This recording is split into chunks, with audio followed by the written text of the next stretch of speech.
விஜய் பக்கம் சாயும் 2 கம்யூனிஸ்டுகள், கூடுதலாக வரும் 4 எம்எல்ஏக்கள். இன்று தாவேகாவிற்கு முக்கிய நாள். இது பற்றி ஜெம் தொலைக்காட்சி வழங்கும் சிறப்பு செய்தி தொகுப்பை தற்பொழுது பார்க்கலாம்.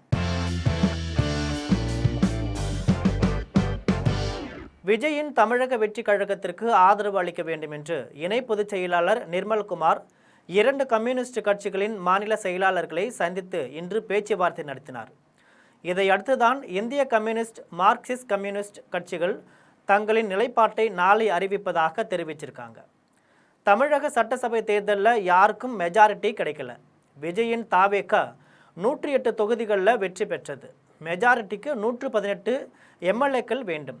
இதனால் 10 எம்எல்ஏக்கள் தேவைப்பட்ட நிலையில் காங்கிரஸ் கட்சியின் 5 எம்எல்ஏக்கள் ஆதரவு தெரிவிச்சிருக்கு. இது தவிர இன்னும் 5 எம்எல்ஏக்கள் தேவையாக உள்ளது. இதற்கு 2 கம்யூனிஸ்ட், விசிகாவிடம் உள்ள தலா 2 எம்எல்ஏக்கள் இன்று மொத்தம் 6 எம்எல்ஏக்களின் ஆதரவை தாவேகா கோரி வருது.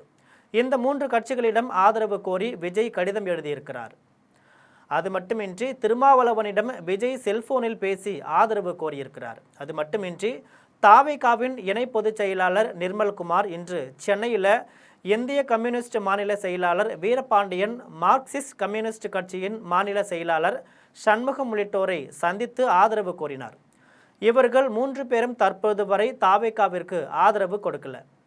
இந்த நிலையில தான் நாளை கம்யூனிஸ்ட் கட்சிகள் தங்களின் நிர்வாகிகளுடன் ஆலோசனை மேற்கொண்டு தாவேகாவிற்கு ஆதரவு கொடுப்பது பற்றி விவாதித்து முடிவு செய்துள்ளன.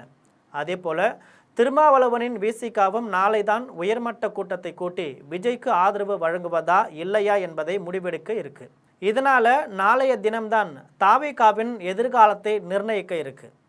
இதற்கிடையே தான் இன்று காலையில் இந்திய கம்யூனிஸ்ட் மாநில செயலாளர் வீரபாண்டியன், மார்க்சிஸ்ட் கம்யூனிஸ்ட் மாநில செயலாளர் சண்முகம், விசிக தலைவர் திருமாவளவன் ஆகியோர் ஸ்டாலினை நேரில் சந்தித்து பேசியிருக்காங்க.